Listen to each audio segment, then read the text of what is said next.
Assalamu alaikum. Welcome to Study Sipat. I am Firdaus Hassan Sipat. How are you? I hope you are fine. Today I want to discuss about the basic of first modifier, which is very important for English grammar and also English second paper. Firstly, I try to discuss about the basic of first modifier.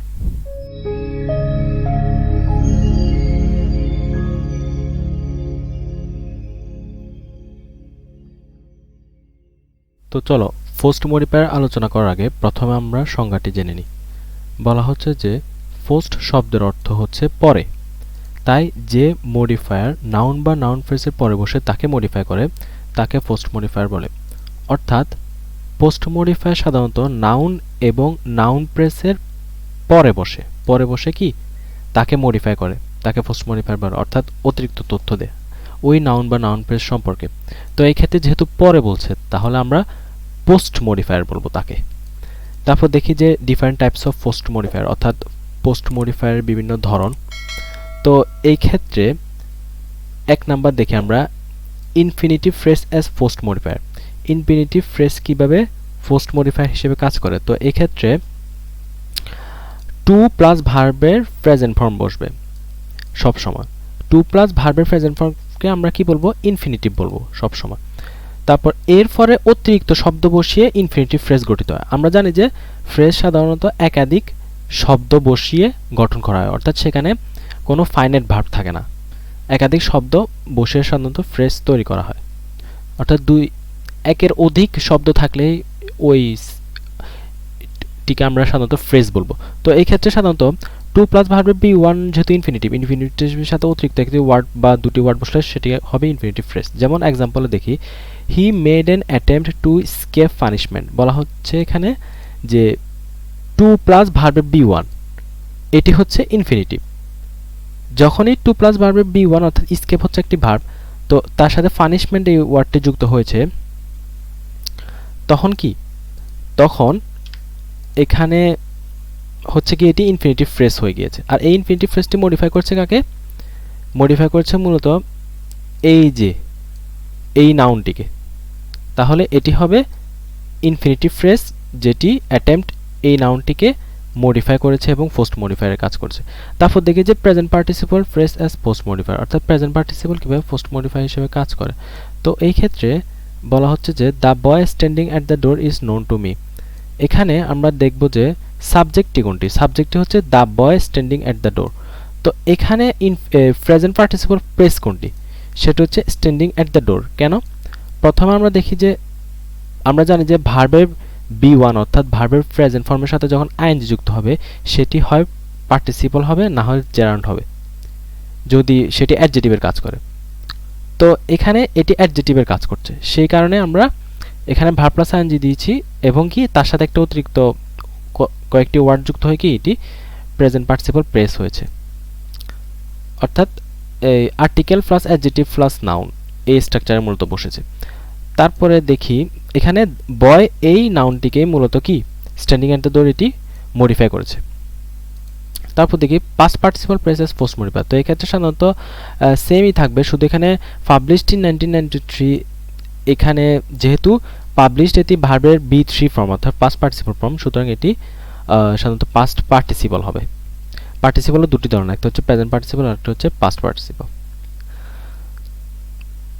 তো দেখো 4 নম্বরে বলা হচ্ছে যে prepositional phrase as post modifier. Prepositional phrase কিভাবে post modifier কাজ করে তার আগে আমাদের জানতে হবে যে প্রিপোজিশনাল ফ্রেজটি কি।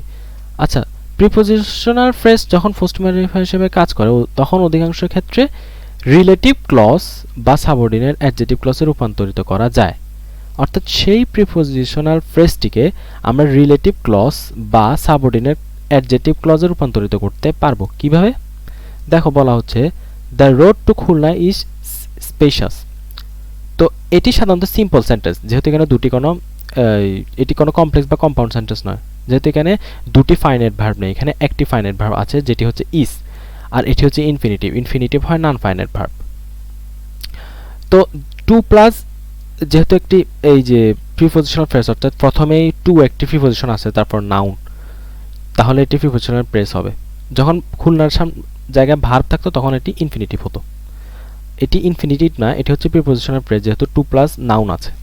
তো এখানে খেয়াল করো যেহেতু ভার্ব না ফাইনাইট ভার্ব একটি, তো টু খুলনা এটিকে আমরা রিলেটিভ ক্লজ বা সাবঅর্ডিনেট অ্যাডজেক্টিভ ক্লজে রূপান্তরিত করতে পারবো কিভাবে? এই যে the road that leads to Khulna, road যেটি খুলনাকে লিড করছে, অর্থাৎ এই যে খেয়াল করো টু খুলনা এটিকে আমরা কি বলতে পারি? That leads to Khulna. তাহলে এখানে একটি ফাইনাইট ভার্ব চলে এসেছে লিডস, সুতরাং এটি হচ্ছে কি একটি কমপ্লেক্স সেন্টেন্স যেখানে দুটি সেন্টেন্স আছে, এটি হচ্ছে কমপ্লেক্স সেন্টেন্স। তাহলে এই টু খুলনা এটিকে আমরা কি দ্যাট লিডস টু খুলনা এই সেন্টেন্সে রূপান্তর করতে পারবো। তাহলে দেখি অ্যাপোজিটিভ অ্যাজ পোস্ট মডিফায়ার। এখানে দেখো প্রিপোজিশনাল প্রেস যেটি টু খুলনা এটি রোড এই নাউনটিকে মডিফাই করে পোস্ট মডিফায়ারের কাজ করেছে, রোড নাউনটির পরে বসে। তারপর দেখি অ্যাজ অ্যাপোজিটিভ কিভাবে পোস্ট মডিফায়ার হিসেবে কাজ করে।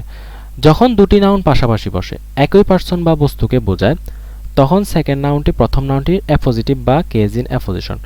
তাহলে এখানে খেয়াল করো দুটি নাউন পাশাপাশি বসে, তারপর সেকেন্ড যে নাউনটি সেটি কি অতিরিক্ত তথ্য দেয়, তখন ওই সেকেন্ড নাউনটি কি মূলত অ্যাপোজিটিভ বা কেজ ইন অ্যাপোজিশন। যেমন এক্ষেত্রে সেকেন্ড নাউনটি ফার্স্ট নাউনটি সম্পর্কে অতিরিক্ত তথ্য দেবে, অর্থাৎ ফার্স্ট নাউনটি কে বা কি করে বা তার পদবী কি সেই সম্পর্কে অতিরিক্ত তথ্য সেকেন্ড নাউনটি দেয়, যে কারণে সেকেন্ড নাউনটি হচ্ছে অ্যাপোজিটিভ বা কেজ ইন অ্যাপোজিশন। তাহলে আমরা এক্সাম্পলে দেখি যে বলা হচ্ছে mister Ahmed principal of our college is a good administrator. তো এখানে মিস্টার আহমেদ একটি নাউন দেওয়া আছে, এই মিস্টার আহমেদটি মূলত হচ্ছে কি প্রিন্সিপাল অফ আওয়ার কলেজ, আমাদের কলেজের একজন প্রিন্সিপাল। তাহলে এখানে যেহেতু মিস্টার আহমেদ সম্পর্কে অতিরিক্ত তথ্য দিচ্ছে সেই কারণে আমরা প্রিন্সিপাল অফ আওয়ার কলেজ এটিকে অ্যাপোজিটিভ বলবো। আর মিস্টার আহমেদকে যেহেতু মিস্টার আহমেদের পরে বসে অর্থাৎ নাউনের পরে বসে মডিফাই করছে সে কারণে এটিকে আমরা পোস্ট মডিফায়ার বলবো। তারপর দেখি 6 number adjective as post modifier. তো এই ক্ষেত্রে অ্যাডজেক্টিভ যে নাউনকে মডিফাই করে সাধারণত তার পূর্বে বসে, অর্থাৎ যে নাউনকে মূলত অ্যাডজেক্টিভটি মডিফাই করে তার পূর্বে সাধারণত আমরা জানি যে অ্যাডজেক্টিভটি মূলত বসে, যেহেতু নাউনের পূর্বে সবসময় অ্যাডজেক্টিভ বসে। কিন্তু অনেক সময় তা কিছু নাউন এবং প্রনাউন যেমন সামথিং, এভরিওয়ান, এনিওয়ান এগুলো সাধারণত প্রনাউন, তো এগুলোর পরে বসে তাকে মডিফাই করে। যেমন all the members present in the meeting are against the proposal. এখানে দেখো যে প্রেজেন্ট এটি হচ্ছে পোস্ট মডিফায়ার। কেন পোস্ট মডিফায়ার? যেহেতু এটি মেম্বার্স এই নাউনটির পরে বসেছে সেই কারণে এই প্রেজেন্টটি হচ্ছে পোস্ট মডিফায়ার এবং এটি একটি অ্যাডজেক্টিভের কাজ করছে যেহেতু নাউনের পরে বসেছে। তাহলে আমরা কি বুঝলাম? নতুন একটি জিনিস শিখলাম, সেটি হচ্ছে অ্যাডজেক্টিভ সাধারণত নাউনের আগে যেভাবে বসতে পারে তেমনইভাবে নাউনের পরে বসতে পারে। তারপর দেখি 7 number relative close as post modifier. Relative close সর্বদা নাউনের পরে বসে উক্ত নাউনকে মডিফাই করে। তাহলে দেখি যে রিলেটিভ ক্লোজ কিভাবে পোস্ট মডিফায়ার কাজ করছে।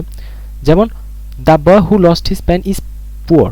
এখানে বলা হচ্ছে দ্য বয়, যে বয়টি কি তার প্যান্টটি হারিয়েছে সে হচ্ছে একজন গরিব। তাহলে বয় এই নাউনটি সম্পর্কে অতিরিক্ত তথ্য দিচ্ছে কি হু লস্ট হিজ প্যান এই রিলেটিভ ক্লজটি, যেই কারণে এটিকে আমরা কি বলবো পোস্ট মডিফায়ার বলবো।